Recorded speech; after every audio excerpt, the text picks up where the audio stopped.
For more on how some states are coping with the unprecedented heat and the effects of climate change, let's bring in Oregon Governor Kate Brown. Governor, thanks so much for coming back on the show. We appreciate it.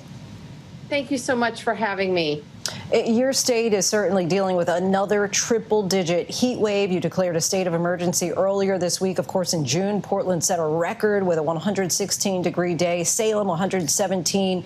Many homes in Oregon are just not equipped for this kind of heat. Your state is already dealing with one public health emergency with COVID. Are the effects of climate change another public health emergency? Absolutely. Certainly in the June heat event, we lost over 100 Oregonians. Our forests are burning up and our rivers and our lakes are drying up. 93% of the state is in either extreme or severe drought. And these heat conditions are very challenging for communities that, frankly, are not used to them. And we know that these climate events impact our communities of color, our low-income communities, and our rural communities the hardest. Earlier this month, you penned an op-ed in the New York Times, and you were talking about Oregon when you said climate change is playing out here now with a fury, but it will be in your backyard next. People are dying. It may be perhaps a bit morbid to say, but at this point, does the old adage, adapt or die, truly apply to those in Oregon? Absolutely. The good news is we are taking action under my leadership. We've moved forward on a number of bills and taken action to tackle climate change. I signed into law a couple weeks ago the most aggressive clean energy bill in the country, moving us to 100% green energy by 2040. We are continuing to make progress toward EV infrastructure and ensuring that moderate and low-income families can access this new green technology. And as governor, I signed an executive order to cap carbon emissions. Now, you've just detailed really some of the specific changes that you are outlining. What can the residents of your state and beyond do in order to deal with these increasingly frequent extreme weather events? So we are asking people to be more emergency prepared. And we've been preparing for a 9.0 earthquake in this state for a number of years. But it's clear that these climate change events are going to be very different, and we're going to have to be very prepared. So in February, we had devastating ice storms. Over 500,000 people lost power. Last fall, we had horrific, unprecedented wildfires. We lost over 4,000 homes. And as you mentioned, this summer, we've had multiple heat events.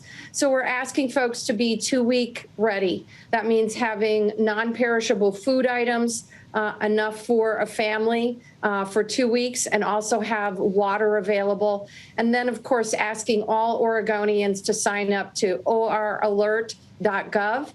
So they can get text messages when we know these events are coming. And as you've just touched on, fire season has already devastated the state and really the globe. I mean, we've covered fires in California, Oregon, Turkey, Greece, Siberia just this week on our show. At a certain point, as a leader in a fire-prone state, do you have to consider whether residents should be rebuilding at all in fire-prone areas or just relocate entire communities? Yes, the advantage of Oregon is that we've had a very strong land use planning system since the early 70s that preserves both forest and farmland. And the goal of that legislation, and frankly, the system, is to make sure that we have fewer residents in the urban wildland interface. But I have to say, what is different in the last few years is that we have an incredibly strong partner in the White House. President Joe Biden, Vice President Harris have stepped up. They are working with Western governors to create a comprehensive, collaborative approach to fighting wildfires. And we really appreciate their leadership. Before you go, I do want to ask you a question about the pandemic. Effective tomorrow, Oregon will reinstate its indoor mask mandate just 6 weeks after lifting it. Do you regret at all lifting the mask mandate in the first place? And do you feel at all that it'll be hard to get the public's buy-in again at this point, especially among the vaccinated? No, we reached the goals that President Biden had set. We had 70% of our adults vaccinated. The good news is that Oregon has We've made the really smart decisions and the tough choices we've had throughout the pandemic, one of the lowest infection rates and one of the lowest mortality rates. So it was time. However, Delta has changed everything. It is 3 times more transmissible, more contagious. It is more severe.